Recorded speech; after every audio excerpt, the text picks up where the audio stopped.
Hello and welcome to Newsnight. I am Ladi Akiridoluale. It's our pleasure to have you join us today. President Muhammadu Buhari's assent to the re-amended Electoral Act Amendment Bill 2021, as well as the ruling All Progressives Congress APC decisions on zoning and its national convention are our focus. My guest believes that the amendments to the electoral process will have a salutary effect on the nation's democracy. My guest also thinks the APC's decisions mean that its participation in the coming elections will be smooth and positive result-oriented. NewsNight talks to the former interim national secretary of the All Progressives Congress, the APC, Alhaji Tijani Musa Tumsah.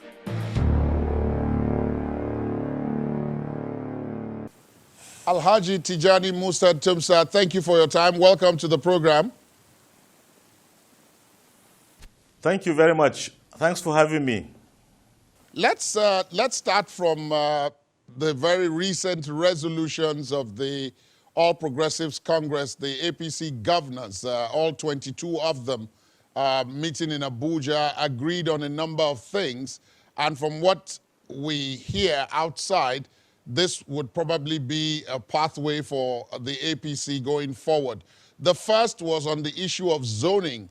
And from what we were told, the governors have agreed to zone everything that was zoned to the north to the south for 2023 and the other way around for the south to the north. Do you think this is a good omen for the APC? Well, thank you very much for the opportunity to come here today and explain certain things that may not be clear to the general public.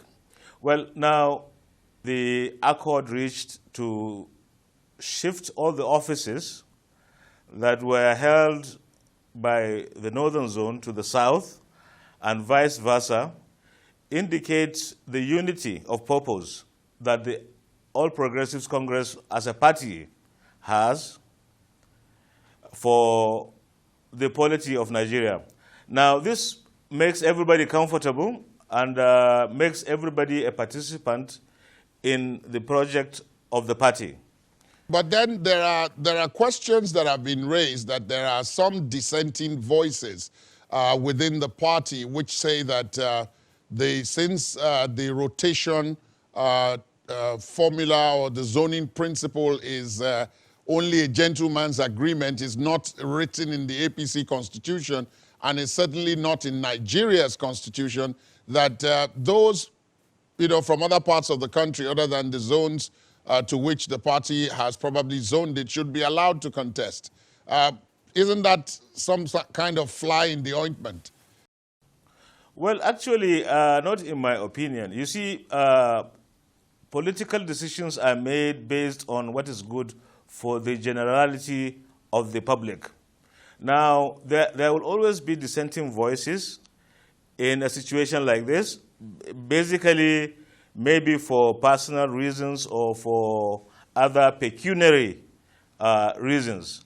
But the decision to do that shift is basically to accommodate the entire country and to make people more comfortable with the leadership of the party.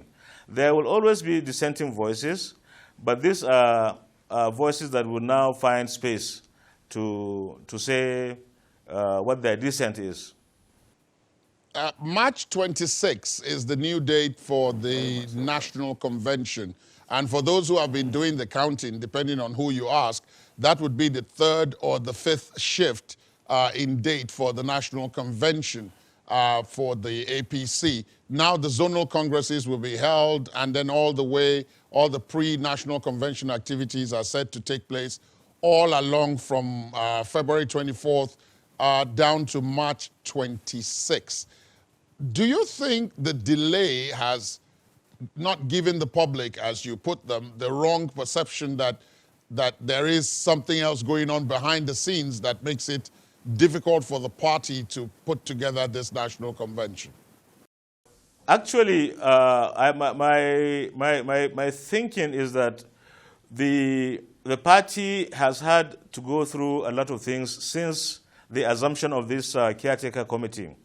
the issue of registration, state congresses, and also making the party ready for a convention that will now culminate on the in March. Now, that does not indicate a disarray. It indicates a focus of an idea to reposition the party and to make it the party of choice for Nigerians as a whole, the party that they are used to and the party that is in leadership in Nigeria. There are many considerations that have to be taken into cognizance, one of which is what you earlier mentioned, that is in terms of the office distribution across the nation. This has been a practice in political parties in Nigeria since the inception of the country. You mentioned the issue of registration, and some of the people in APC itself are quoted as having said that it was a needless distraction for the caretaker committee to undertake a new membership registration drive within the period that it was supposed to have spent organizing a convention, and that a lot of the disagreement in some of the states was based on the fact that some of its leaders in those states felt that they were excluded from the membership registration drive in several of the states. And that case, or the cases that have emanated from that activity, are part of what is causing what you described as disarray. Well, actually, the party should continuously register members. For anyone to say that the registration was not necessary, it's like saying that you don't update your database of your membership and also of what new members that you have as entrants. A registration exercise is while it is a continuous process, but you must have a basis for having a party register so that you know your party membership and those that are eligible to be called party members. Don't forget that we are heading towards a situation where we are all going towards direct primaries or an ability to do that. One of the crucial points that will allow you do that is to have a valid membership register. Given that scenario, don't you believe then that perhaps the caretaker convention committee should just have concluded with the national convention and allowed the elected party national executive to conduct the membership registration, because their tenure is supposed to last longer than that of the caretaker committee? The continuation of registration, like I mentioned earlier, is something that the new ESCO of the party can continuously do. Unfortunately for the Convention Planning Committee members, when they did come in, the registration had been put away for quite a while. So there was a need to revive the registers. And there's no other way of revision other than registering new members. It is not also in good stead for certain people to say that they were excluded for the registration. I personally participated in a registration exercise that went on, including the first one that happened for the party entirely. Well, those who are claiming that they were excluded, some of them have in fact gone to court to stop the activities that then were supposed to come up after the membership drive took place, because they said that their own membership or their own supporters, especially for those of them who were seeking political office or who had political ambition, that their members were excluded at that point. But let me go back and start from virtually the beginning, if you like, because in the answer to the last question, you talked about the membership drive at the very beginning. That brings up the point that the national chairman that the APC have had, with the possible exception of Chief Bisi Akonde, who was the first chairman and who was there in an interim capacity, Chief John Odige Oyegun and Mr. Adams Oshomole have both been removed, not by the party's convention or by serving out their tenures, but by power play behind the scenes, which led to, in some instances, what some have described as unceremonious exits. Do you think that was the beginning of problems for the APC, especially because it had previously accused the PDP of the same thing? No, I don't think that has a major effect on the standing of the party. When Chief B.C. Akande was the chairman of the party, I was the interim national secretary of the party also. And we conducted the first elections to elect Chief Odigi Oyegun as the national chairman. Now, subsequently, Chief Adams Oshimole was also elected to that position. Now, maybe a little bit of disagreements may have happened as to the direction that the party should go. That is the main reason why you would see a turnover from the party. This happens almost regularly in the polity in Nigeria. We are hoping that when the elections for the convention for this year happens, the chairman and the executive that are elected will serve out their whole tenure as provided for in the Constitution. There are powerful forces within the party, and when you say that when the new executive is elected, hopefully in the course of this year at the National Convention, they would be allowed to serve out their tenure. What we have seen as the history, not just of APC, but of other political parties, is that there are some very powerful forces. But if I focus on the APC, in the case of the APC, you have the governors. The governors appear to be the most powerful force within the APC, and they also appear to be the most powerful disruptors within the APC. Once they have a falling out with the national chairman or with the national executive, then their days are numbered, so to speak, because these governors are said to be the main financiers of the party. Do you see that changing? Because if that doesn't change, if that remains the same, then the precedent of instability is likely to continue, isn't it? Well, actually, the governors are the leaders of the party in their states. The national executive is supposed to steer the party for the interest of the memberships. The memberships now come from the various states. If the leadership is not in compliance with what the members want, then of course that will be a situation desirous of change. That's why I said I hope that the new leadership will be able to coalesce all these opinions and find a right path so that the party can continue to progress. There is absolutely no reason why a change is unsuitable where a change is necessary. Given that kind of scenario, then, I mean, if we're talking about changes being necessary and being suitable, then it is likely that this may continue, because the other argument that has been made, of course, in all of this is that the party is beginning to look at the post-Muhammadu Buhari era. That is, that the APC was basically built around President Muhammadu Buhari, and now that he will no longer be on the ballot box and will also not be in office, there's a scramble within the party for new power positions. How true is this? Well, I would like to pick an issue with your suggestion that the whole party was built around the president. President Muhammadu Buhari was a substantial building block in the formation of the All Progressives Congress. But there are other interested parties also that were part of the formation of the APC. It will be a big blow when the president finishes his term, but with the arrangements that are currently going on, I am sure the APC will present a formidable structure, including a candidate to take over from the president. But meanwhile, the president still has a few months to finish up on his programs for the party. I think we should wait for that.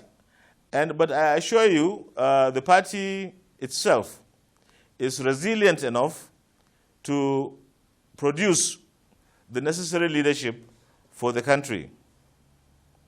But you didn't address the question that I asked when I said that it seems as if there is a scramble within the party for powerful positions in the post-Muhammadu Buhari era. That is, that new power brokers are positioning themselves to anoint the person you're talking about who will take over from President Muhammadu Buhari in 2023. And that is partly responsible for all that is going on, the seeming model. That is politics. That is politics.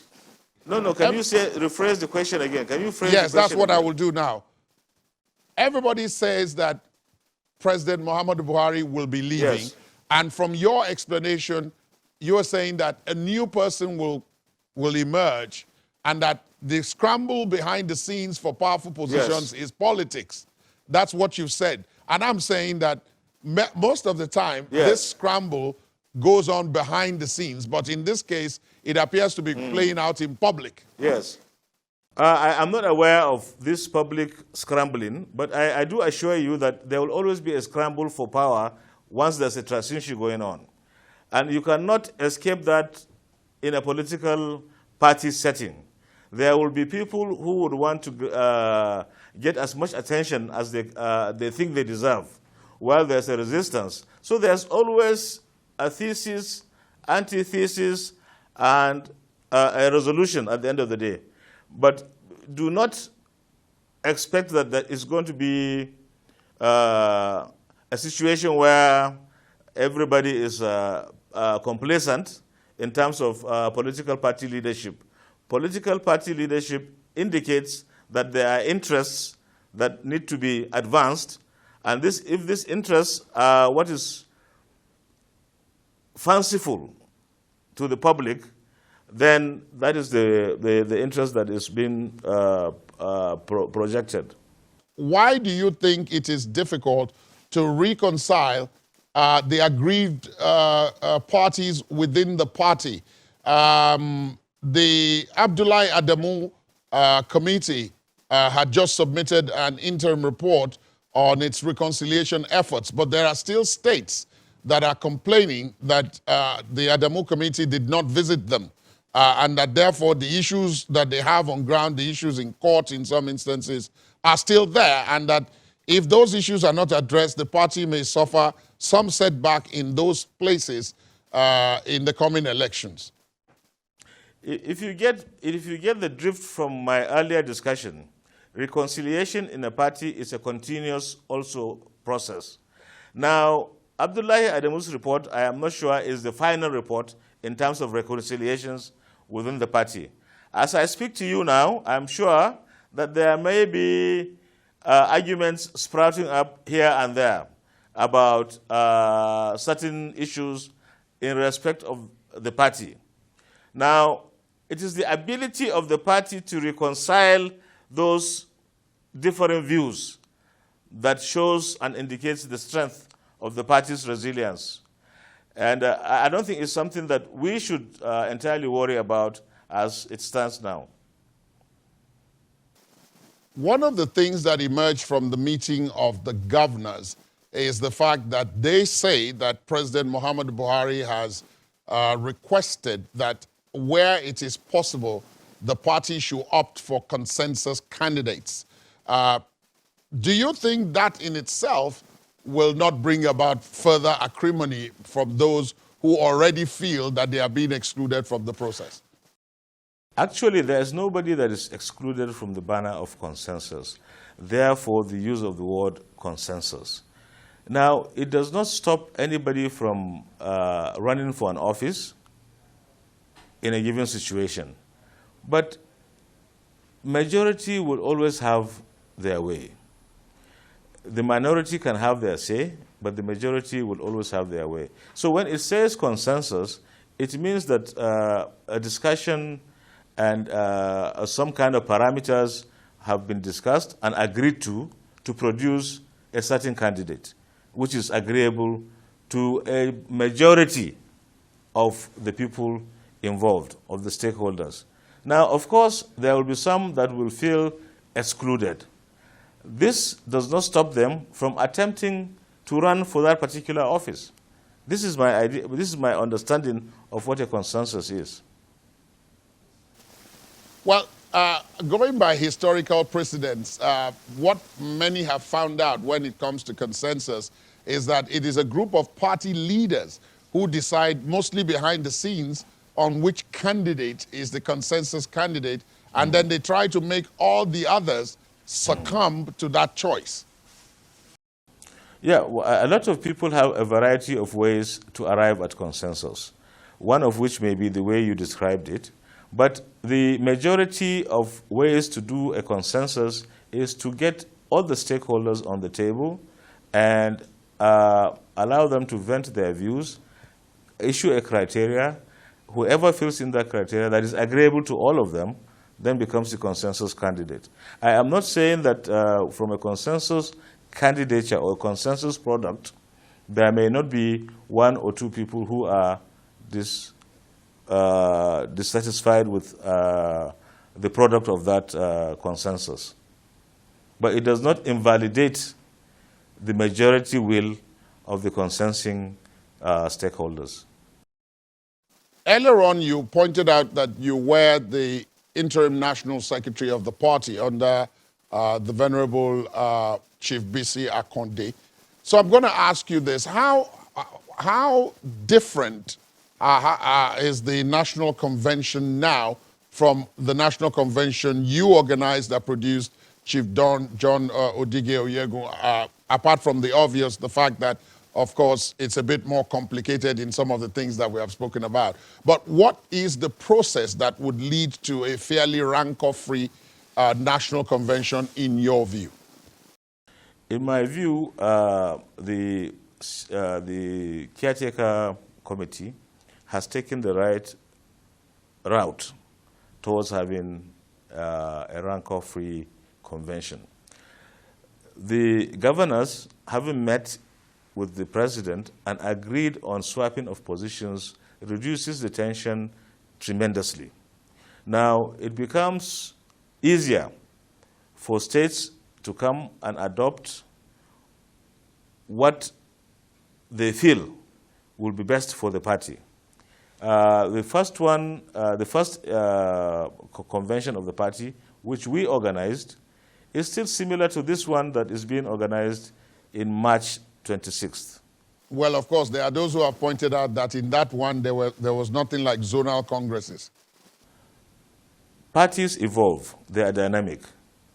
Zonal congresses, we've always had zonal officers. We have always had zones that have been part of the party. For instance, we have 6 zonal vice chairmen, and they are chairing zonal committees that sometimes have zonal women leaders, zonal youth leaders, and so on and so forth. So I don't know why there's this big hula baloo about having a zonal arrangement in place. Let me bring you to the other big thing that has happened, not just to the APC, but possibly to the country now, and that is the fact that President Muhammadu Buhari, the act of President Muhammadu Buhari signing the Electoral Amendment Bill 2021. And I want to go into some of its provisions. But before I do that, the fact that the President will assent to this bill and it will become law, do you think will have a very salutary effect on the nation's democracy as a practicing politician? Essentially, why there will be an electoral law is to ensure that democracy is deepened. President Muhammadu Buhari and all our lawmakers are of the view that if we want to sustain democracy in the country, such amendments need to be in place. That enforces the citizens' right to participate in the democratic setup. I believe once assented to, And the president has to, of course, listen to a lot of views, because the end result here is to make sure that the citizen is not disenfranchised in any way. I think it's a good thing for Nigeria to have that done as soon as possible. Earlier on in the discussion, you talked about the direct, indirect, and consensus methods of selecting candidates, which created a lot of controversy and a lot of friction both within and between political parties and political actors within the space in this amendment bill. In fact, it was one of the reasons why the president sent it back to the National Assembly for adjustment. But in adjusting it, the National Assembly now specified exact provisions for what is direct primaries, what are indirect primaries, what is consensus candidacy, and how that unfolds. Is that an improvement in your view, or are those provisions too exacting to allow the normal political mechanism of the party to operate unhindered? Well, the National Assembly and the presidency want to have an exact definition of whatever it is that they want us as citizens to abide by. And by the way, you were the person that brought up the issue of consensus. And now you've added up the direct and indirect primaries, which is good. We can talk about that also. But there's a need for everyone to be clear on the law. Now, the law needs to be clear for it to be operable. It needs to be defined as simply and as exactly as is required for everybody to have a strict understanding of the meanings of indirect, direct, and consensus modes of electing officers. If that is so, I mean, if the definitions, as you say, need to be very clear and all of that, do you think the current definitions as they are spelling out in detail what is going to be even consensus candidates? How do you arrive at a consensus candidate, including the provision that all other candidates for that position must sign on that they have willingly withdrawn to allow the person who is designated the consensus candidate to proceed from there as the party's candidate go forward?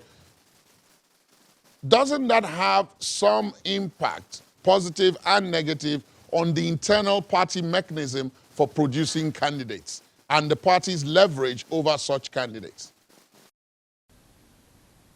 Well, it is assumed that such legislation would have an impact within the party. So therefore, the need for clarity in the definitions of the entire items that are in the provision. I believe the parties would have ways of executing and procedures for executing such arrangements. Surely, one of the other provisions in the amended Electoral Act that should interest someone like you is the limit on spending for positions. The limits were raised for many of the positions and reasons were given for that raise in the spending limits, campaign financing, that is. What do you make of that? Well, I'm sure that the raise in limits was informed by the economic situation around the country and the reality of campaigns in Nigeria. The cost of printing posters, cost of logistics, cost of moving from one side to the other would indicate that there's a need to raise those limits.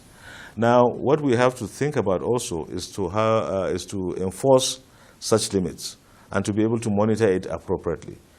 But in terms of the increment, I'm sure it was informed from a study that was carried out by the appropriate bodies to recommend such increasement. When you talk about enforcing the limits and monitoring that such limits are in fact obeyed, how do you, as a practicing politician, think that that could be enhanced? How could it be done?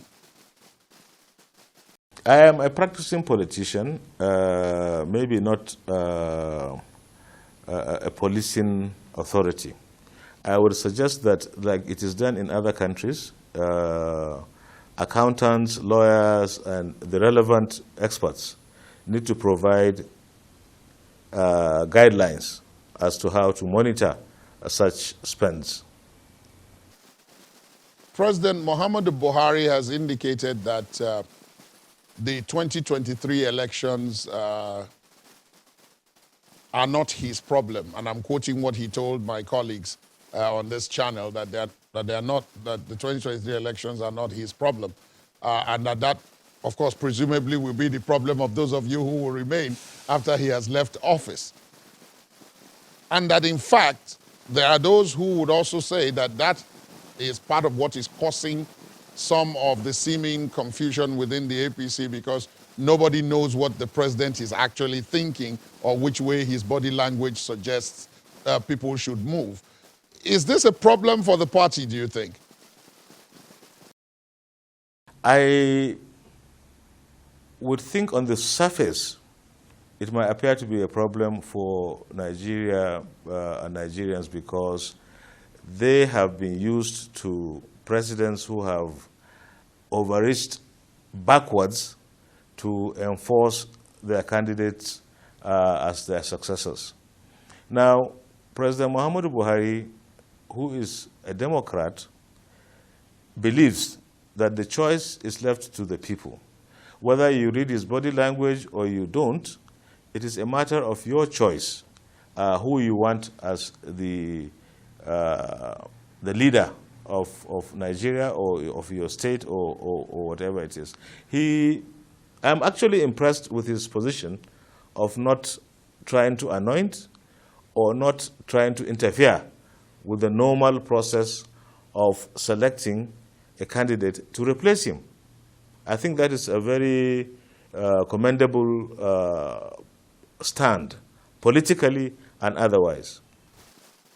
But then that leaves the party scrambling, because as you pointed out, previous political leaders, previous presidents had been very, very interested and had played a very active role in the process of the emergence of a successor to them in office. So this position of the president saying that, look, I'm not really that interested in the 2023 elections is a sea change, and perhaps is causing some rumpus within the system. That was what I was alluding to when I said, isn't it a problem? Well, yes, I don't understand why you keep thinking that a political party should not have issues. A political party by nature would have scrambles, like I said earlier. It would have power plays, as I said earlier. And at the end of the day, they will resolve. That is the resilience and the strength of a political party. President Muhammadu Buhari's stance in not anointing or showing a direction for a successor of his allows the party to now do this necessary scrambling and necessary campaigning to be able to get people on their side, so that we produce a president that has a vision for the collective of Nigeria.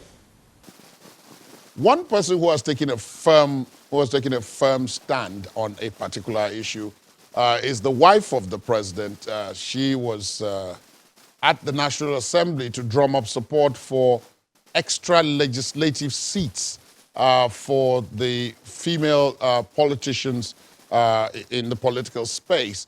I'm wondering that since APC is the ruling party, you're a member of the APC, you're one of its top officials, but somehow many of the bills that seek to empower women, particularly in political affairs, have not managed to scale through within this administration. Why is that so? Well, I think there needs to be a little bit more lobbying to be done by the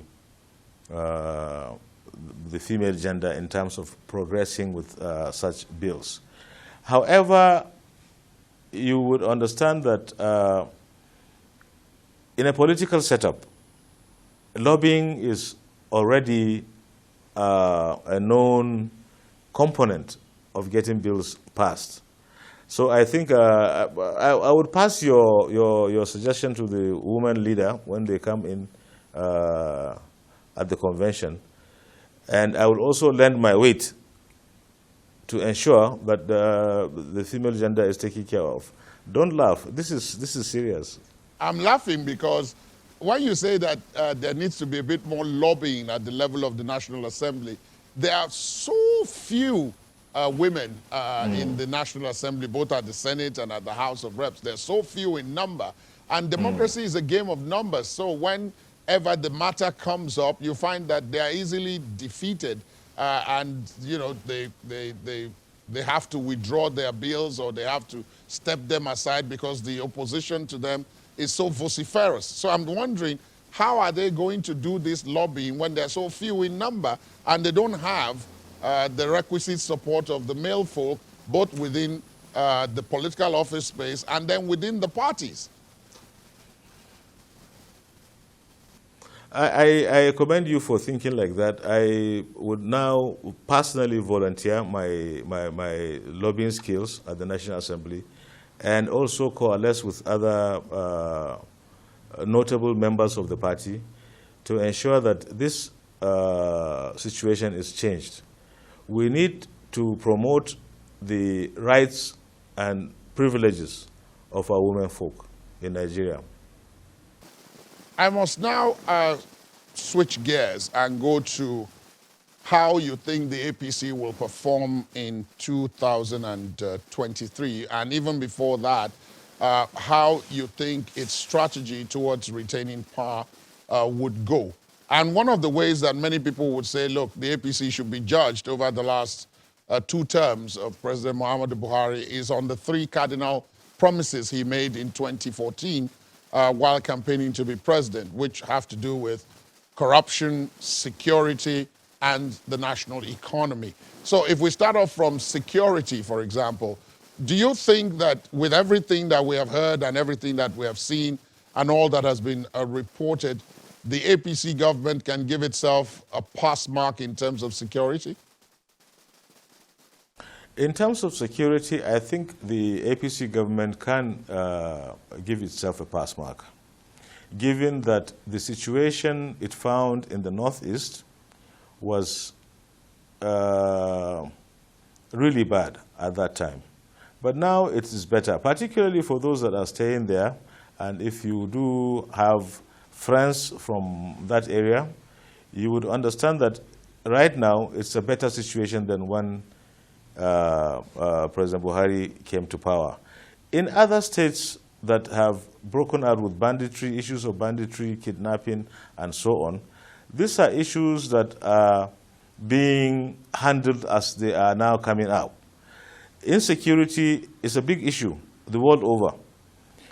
In Nigeria, it has come out in this kind of modes. And I'm sure with the architecture being designed to contain the security situation, you must admit that it has tapered off since the inception of the activity itself, when it was almost going haywire in Sokoto, in Katsina, and so on. Now you are hearing less and less of such happenings going on. But with an APC government succeeding, it will have tremendous impact in quashing in its entirety the insecure places that are now all over in Nigeria. When you say that the crisis is tapering off in some places, and you mentioned Sokoto and so on, there are many people who have their mouths open and say, how can you say that? Because every other day we hear about banditry and kidnappings and so on in Zamfara, in Kaduna, and all of that. So it's difficult to be able to say with any certainty if it is tapering off or it is simply moving geographically. How do you respond to that? Well, I respond to that by saying that, maybe we need to do what is necessary. We need to take these issues and separate them from a situation where the opposition is trying to make issues that are not there. I think we need to go with real statistics and real information. Let me go to an area where I expect that you would have that information that you just described. You were a past vice chairman of the presidential of the defunct Presidential Committee on the Northeast Initiative. So I want to ask you if you could avail us of some of the information with specific reference to the Northeast, yes, how the situation has improved from when this administration took over to where we are now, especially given the work of your initiative and others such as yours. Well, yes, thank you very much for bringing that up. Now, at the inception of the Buhari administration, in the Northeast in particular, a lot of local governments, I think 14 of them, were totally inaccessible and were being headquartered individually by the Boko Haram elements. Now, since the coming of the president, these areas have been liberated. The local governments are now receiving back people who have left during the crisis, who have been away for like 8-9 years.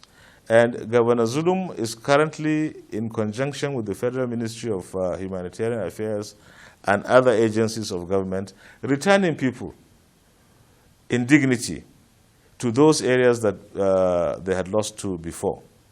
Now, in Maiduguri, there is relative calm, relative security, because people are going about their own businesses, as it were. And you can see that progress is being made in substantial ways to ensure that it doesn't occur again. That is the position that it is now. Rebuilding is going on. The World Bank programs are all being executed. Roads are being executed. Buildings are being rehabilitated. State facilities are being revived. So I think that is a progress that needs to be taken in. I am surprised that all this progress is not being put to fore to the Nigerian public for them to understand how much achievement has happened over the years.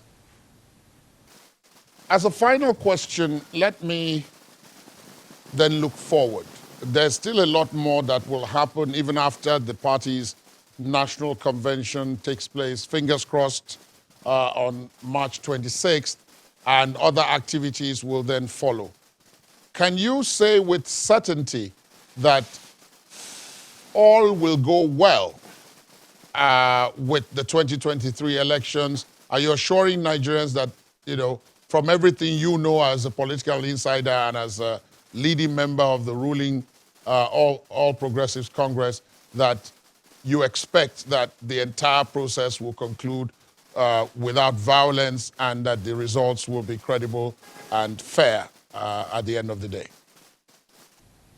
Well, thank you very much. I think I can assure you on quite a few things. First, I assure you that the convention of the APC will go on flawlessly and leadership will emerge that is credible. Second, I will assure you that they would conduct their primary elections credibly and will emerge stronger. And third, I will assure you that at the 2023 elections, the APC will present a party that is suitable to run this country into the future. That I can assure you of. Violence is something that I think the security forces need to assure you of. Alhaji Tumsah, thank you very much for your time. It's been a pleasure speaking with you. My pleasure. Thank you so much.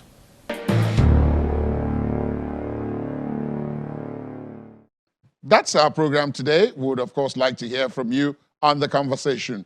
Our social media handles are right there on your screen.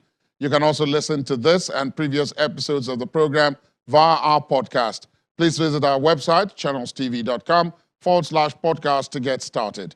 I am Ladi Akiriduluale. Goodbye.